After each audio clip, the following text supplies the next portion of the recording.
Dans l'hypercentre de Lisieux, l'ancien jardin de l'évêché est devenu le jardin public. Sobrement dessiné à la française et très bien entretenu. Il offre un cadre agréable aux promeneurs loin des bruits de la ville.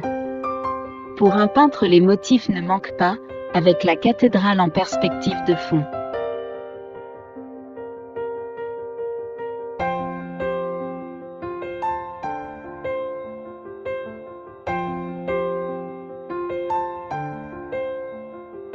Les arbres que je peins ici ne sont pas ceux d'origine, ce ne sont que de maigres platates qui n'ont que 40 ans et ont remplacé les magnifiques marronniers bicentenaires. En fond, la cathédrale et devant ce monument actuellement bien dégradé et déserté de l'évêché, servait de musée et de bibliothèque. En 1900, la vie était joyeusement active dans ce jardin public. Il n'y a personne qui se promène et aucun des jeux d'enfants habituels à cet endroit. Pourquoi ? La réponse est simple, j'ai fait cette toile en période de confinement et je n'ai attaché d'importance qu'aux arbres et à cet aspect dépouillé, lumineux et impressionniste. Cette toile n'a pas été réalisée sur place, nous sommes en période de confinement, en mai 2020, l'accès du jardin public est interdit. La difficulté réside dans l'exécution en atelier et non sur le motif selon mon habitude. J'utilise des ébauches et des notes réalisées l'année dernière à la même époque qu'aujourd'hui. L'important est d'essayer de retrouver dans cette situation de confinement le même esprit de sensibilité que si j'avais planté mon chevalet dehors. Toujours dans l'esprit de la sincérité de l'émotion. Il m'a souvent été demandé avec quoi je peins. Je peins avec ce que je sais, c'est-à-dire avec de bons outils, comme un bon artisan, avec de bons produits, comme un bon artisan, et avec une conscience professionnelle, comme un bon artisan. J'ai, par ailleurs, tout à fait droit à ce titre. Sur cette vidéo, je vais me permettre de vous donner, sans fanfaronnade ni cachotterie, quelques éléments de base fort simples de mon métier. Artiste peintre est un métier comme les autres et doit être respecté. Voici la palette. Le bois en image est une palette que j'utilise depuis 1968. Une palette désigne l'ensemble des pigments utilisés pour faire une toile précise, dont je me suis servi pour cette toile, précisément.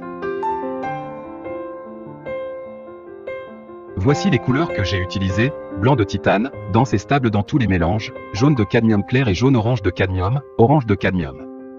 Les couleurs de cadmium sont d'une excellente cicativité et très stables, rouge de Venise, oxyde de fer, violet de Mars, oxyde de fer, brun de Mars, oxyde de fer. Tous les oxydes de fer sont stables et cicatifs, bleu outremer foncé, à éviter d'employer seul, stable dans les mélanges. Indispensable dans les ombres. Bleu de cobalt, une base indispensable et stable, bleu céruléum, idéal pour les lointains, et surtout pour les beaux gris chauds avec l'orange de cadmium, vert émeraude, transparent, mais indispensable dans les mélanges, vert oxyde de chrome, couleur irremplaçable.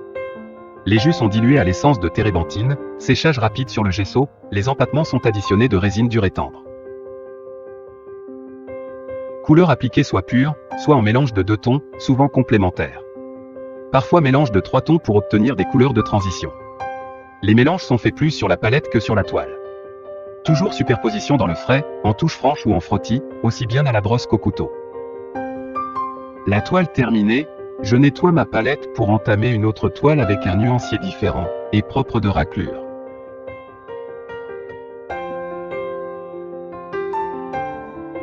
Afin de mieux comprendre l'évolution du travail d'exécution d'une peinture à l'huile, je vais vous expliquer un exemple sur 4 étapes principales. Comme cette toile est exécutée en atelier, la précipitation due à un travail en extérieur n'est pas ici un handicap pour fixer en image ce qui me paraît intéressant à vous montrer. Je ne prétends pas du tout que cette méthode soit la meilleure, elle offre cependant une certaine sécurité dont la technique à l'huile ne peut se passer, et pour dire vrai, elle résulte d'un bon enseignement que j'ai reçu. Application à grands coups de pinceau d'un jus très dilué à l'essence de térébenthine, à base de rouge de Venise et de jaune de cadmium.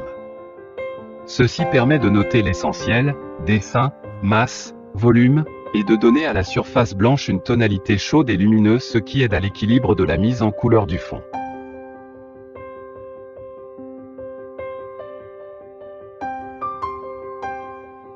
spectateur, en l'occurrence une spectatrice, a rarement la possibilité de se promener ainsi dans un tableau, le nez pratiquement collé sur la toile.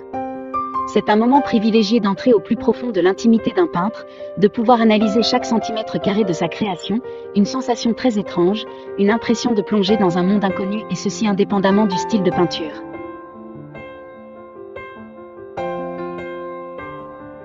Évolution, suite. Mise en tonalité colorée, couleur à l'huile très diluée à l'essence de térébenthine, ce qui s'appelle en jus, brossé partout, simple recherche d'harmonie. Si vous êtes observateur, vous devriez remarquer un détail. La composition s'organise sur une grille virtuelle qui apparaît mieux maintenant, à vous de la découvrir. À remarquer l'ajout d'un arbre à gauche en fond pour resserrer la perspective. Si les jus sont toujours appliqués avec un pinceau rond, genre pinceau japonais en martre, les premières mises en tonalité générale sont appliquées à la brosse souple.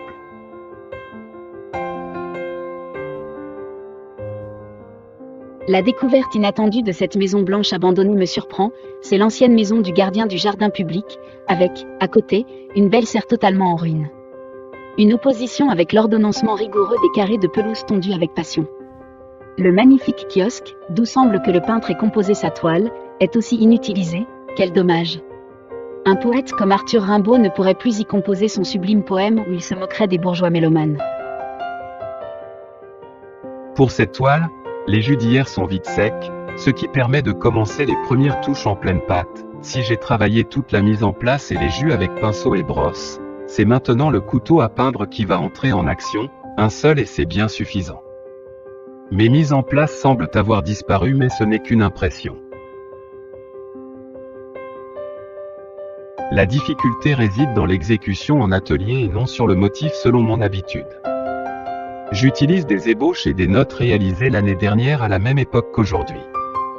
L'important est d'essayer de retrouver dans cette situation de confinement le même esprit de sensibilité que si j'avais planté mon chevalet dehors. Une sensibilité féminine se dégage de ces feuillages naissants du printemps, évanescence et renaissance des tons subtilement enlacés, magiques dans leur simplicité. Ne vous y trompez pas, le hasard n'a rien à voir là-dedans, bien au contraire, une sorte de subtilité de cette caresse de la toile traversée en même temps d'une brutale affirmation d'un ton définitif laisse perplexe, on ne comprend pas cet enchaînement, il peut nous échapper. Le rêve ne serait-il pas d'être soi-même un doux pinceau, une brosse agile, un couteau fulgurant ?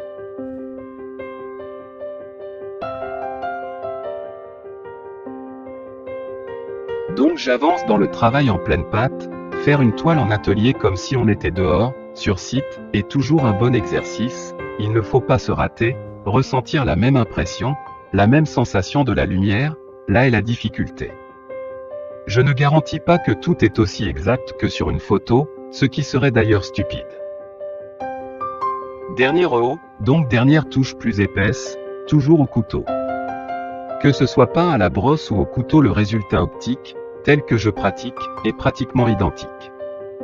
En extérieur, je préfère le couteau, plus rapide et moins contraignant, donc pour cette toile de confinement exécutée en atelier, j'ai fait pareil de façon à retrouver mes habitudes et mes sensations.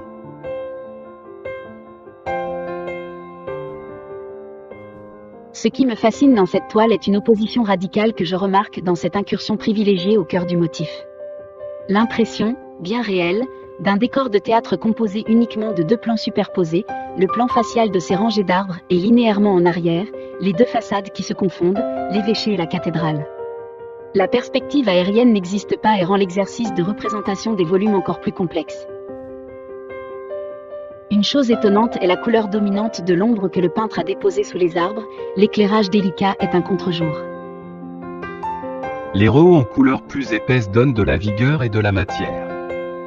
C'est maintenant le travail de la lumière et des ombres colorées. Lorsque la signature est apposée, c'est qu'il n'y a plus rien à ajouter, tout l'art serait de bien savoir, à un moment donné, s'arrêter à temps. Une précision, quand je décide de présenter un tableau, selon la finition désirée, et si, bien entendu, il est suffisamment sec, c'est-à-dire sec au toucher, car une peinture à l'huile demande des années avant d'être à peu près sèche.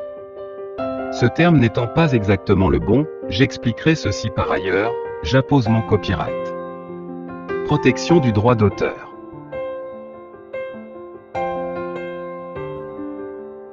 On peut s'imaginer au siècle du riche comte-évêque de Lisieux, le prélat se promenant dans ce magnifique jardin privé, entouré de toute sa cour d'innombrables chanoines, de clercs attentifs et de diacres serviteurs, loin du monde obscur de la ville laborieuse autour.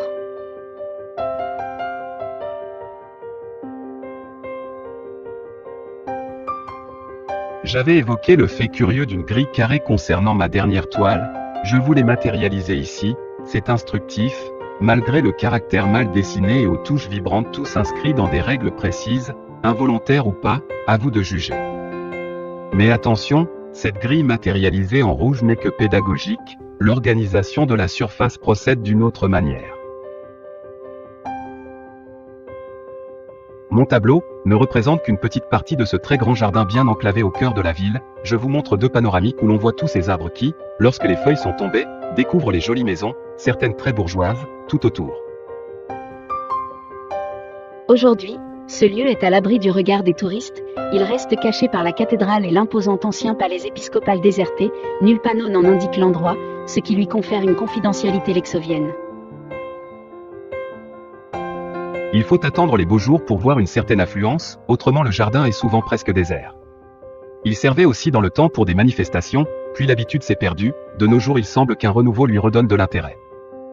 Mais, hélas, son accès est malaisé à qui est en peine de se déplacer, et de plus, presque impraticable aux personnes à mobilité réduite, ce qui est d'une grande négligence. Pour s'y reposer, juste quelques bancs, 10 ou 12, et aucune chaise comme l'on peut trouver dans tous les squares, c'est curieux. J'ai, il y a quelques années, proposé une idée simple, originale et fort curieuse qui permettait d'utiliser un existant souterrain pour créer un accès facile de plein pied. Mais il ne faut pas rêver. La cathédrale et l'évêché, son jardin. Ici c'est toute l'histoire si compliquée de Lisieux qui s'est déroulée pendant tant de siècles, il faut essayer d'en conserver la mémoire.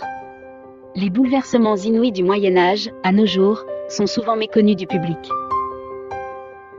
Le plus étonnant est de savoir que les destructions intenses de la guerre ont totalement épargné tout ce monumental ensemble d'origine ecclésiastique, tout comme le Carmel et la basilique d'ailleurs, alors que tout autour ce n'était que ruines. Mais les hommes, tout seuls, se sont chargés d'y faire les pires dégâts, un terrible incendie il y a 20 ans en a détruit les plus magnifiques trésors d'architecture. Une idée, sans doute utopique, élaborée par des étudiants, serait de restructurer complètement les bâtiments inutilisés. J'ai vu le projet, un peu fou, cependant il a le grand mérite de faire prendre conscience de la valeur historique de la ville et de ses trésors cachés, donc, trop ignorés. Cependant, l'évolution actuelle peut espérer voir dans l'avenir se mettre en place des réalisations de réhabilitation.